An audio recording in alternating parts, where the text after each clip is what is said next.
MLC ಆಗಿ ಗಾಯತ್ರಿ ಶಾಂತೇಗೌಡ ಪ್ರಮಾಣ ವಚನವನ್ನ ಸ್ವೀಕರಿಸಿದ್ದಾರೆ. ಸಭಾಪತಿ ಕಚೇರಿಯಲ್ಲಿ ಗಾಯತ್ರಿ ಅವರು ಪ್ರಮಾಣ ವಚನ ಸ್ವೀಕಾರವನ್ನ ಮಾಡಿದ್ದಾರೆ.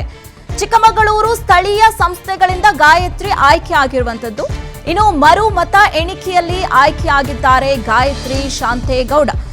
ಏನು ಈ ವಿಚಾರಕ್ಕೆ ಸಂಬಂಧಪಟ್ಟಂತೆ ಕಾಂಗ್ರೆಸ್ ನಾಯಕಿ ಗಾಯತ್ರಿ ಶಾಂತೇಗೌಡ ವಿಧಾನ ಪರಿಷತ್ ಸದಸ್ಯರಾಗಿ ಇದೀಗ ಪ್ರಮಾಣ ವಚನವನ್ನ ಸ್ವೀಕರಿಸಿದ್ದಾರೆ. ವಿಧಾನಸೌಧದ ಸಭಾಪತಿಗಳ ಕಚೇರಿಯಲ್ಲಿ ಇವರು ಪ್ರಮಾಣ ವಚನವನ್ನ ಸ್ವೀಕಾರವನ್ನ ಮಾಡಿರುವಂತದ್ದು. ಈ ಪ್ರಮಾಣ ವಚನ ಸ್ವೀಕಾರ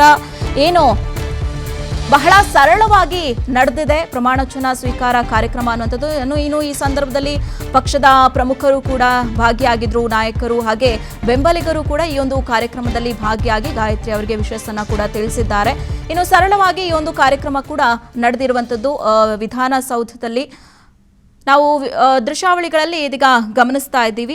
ಎಂಎಲ್ಸಿ ಆಗಿ ಗಾಯತ್ರಿ ಶಾಂತೇಗೌಡ ಪ್ರಮಾಣ ವಚನ ಸ್ವೀಕರಿಸುವಂತಹ ಸಂದರ್ಭದಲ್ಲಿ ಏನೇನಾಗಿದೆ ಅಂದ್ರೆ ಅವರ ಬೆಂಬಲಿಗರಾಗಿರ್ಬೋದು, ನಾಯಕರು ಎಲ್ಲರೂ ಕೂಡ ಅಲ್ಲಿ ಉಪಸ್ಥಿತರಿರ್ತಾರೆ. ಸಾಕಷ್ಟು ಅಂದ್ರೆ ಸರಳವಾಗಿ ನಡೆದಂತ ಒಂದು ಪ್ರಮಾಣ ವಚನ ಕಾರ್ಯಕ್ರಮವನ್ನ ನಾವಿದೀಗ ಗಮನಿಸ್ತಾ ಇದ್ದೀವಿ. ಇವತ್ತು ಸುಮಾರು 12ವರೆಗೆ ಈ ಒಂದು ಕಾರ್ಯಕ್ರಮ ನಡೆದಿದೆ.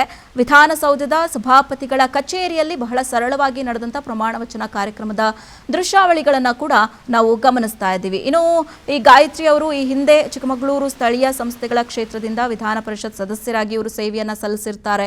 ಈಗ ಮತ್ತೆ ನೂತನ ಆಯ್ಕೆಯೊಂದಿಗೆ ಮತ್ತೆ ಇವರು ಸದನ ಪ್ರವೇಶವನ್ನ ಮಾಡ್ತಾ ಇರುವಂಥದ್ದು. ಹೀಗಾಗಿ ಗಾಯತ್ರಿ ಅವರಿಗೆ ಅವರ ಪ್ರಮುಖ ನಾಯಕರಾಗಿರ್ಬೋದು, ಬೆಂಬಲಿಗರಾಗಿರ್ಬೋದು ಈ ಸಂದರ್ಭದಲ್ಲಿ ಹೂವಿನ ಗುಚ್ಛಗಳನ್ನ ನೀಡಿ ಶುಭಾಶಯಗಳನ್ನು ಕೂಡ ತಿಳಿಸಿದ್ದಾರೆ. ಸಿಎಂ ಡಿಕೆ ಶಿವಕುಮಾರ್ ಅವರ ಉಪಸ್ಥಿತಿಯಲ್ಲಿ ಈ ಒಂದು ಪ್ರಮಾಣ ವಚನ ಕಾರ್ಯಕ್ರಮ ನಡೆದಿರುವಂತದ್ದನ್ನ ನಾವು ಗಮನಿಸ್ತಾ ಇದ್ದೀವಿ. ಎಂಎಲ್ಸಿ ಆಗಿ ಗಾಯತ್ರಿ ಶಾಂತೇಗೌಡ ಇವತ್ತು ಪ್ರಮಾಣ ವಚನವನ್ನ ಸ್ವೀಕರಿಸಿದ್ದಾರೆ. ವಿಧಾನಸೌಧದ ಸಭಾಪತಿಗಳ ಕಚೇರಿಯಲ್ಲಿ ಸುಮಾರು 12ವರೆಗೆ ನಡೆದಂತ ಈ ಒಂದು ಸರಳ ಕಾರ್ಯಕ್ರಮದಲ್ಲಿ ಗಾಯತ್ರಿ ಅವರು ಪ್ರಮಾಣ ವಚನ ಸ್ವೀಕಾರವನ್ನ ಕೂಡ ಮಾಡಿರುವಂತದ್ದು. ಈ ಸಂದರ್ಭದಲ್ಲಿ ಪ್ರಮುಖ ನಾಯಕರು ಸಿಎಂ ಡಿಕೆ ಶಿವಕುಮಾರ್ ಅವರು ಸೇರಿದಂತೆ ಗಾಯತ್ರಿ ಅವರ ಬೆಂಬಲಿಗರು ಕೂಡ ಈ ಸಂದರ್ಭದಲ್ಲಿ ಭಾಗಿಯಾಗಿರ್ತಾರೆ.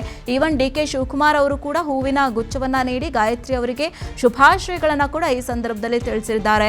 ಅದನ್ನು ಕೂಡ ನಾವಿದೀಗ ಇಲ್ಲಿ ಗಮನಿಸ್ತಾ ಇದ್ದೀವಿ. ಈ ಸಂದರ್ಭದಲ್ಲಿ ಗಾಯತ್ರಿ ಅವರು ಪ್ರಮಾಣ ವಚನವನ್ನ ಸ್ವೀಕರಿಸ್ತಾರೆ. ಹಾಗೆ ಡಿಕೆ ಶಿವಕುಮಾರ್ ಅವರ ಆಶೀರ್ವಾದವನ್ನ ಕೂಡ ಈ ಸಂದರ್ಭದಲ್ಲಿ ಗಾಯತ್ರಿ ಅವರು ಪಡೆದುಕೊಳ್ತಾರೆ. ಹಾಗೆ ತಮ್ಮ ಹಿರಿಯ ನಾಯಕರ ಆಶೀರ್ವಾದವನ್ನ ಕೂಡ ಗಾಯತ್ರಿ ಅವರು ಪಡೆದು ಇವತ್ತಿನ ಒಂದು ಪ್ರಮಾಣ ವಚನ ಕಾರ್ಯಕ್ರಮದಲ್ಲಿ ಪ್ರಮಾಣ ವಚನವನ್ನ ಸ್ವೀಕರಿಸಿದ್ದಾರೆ.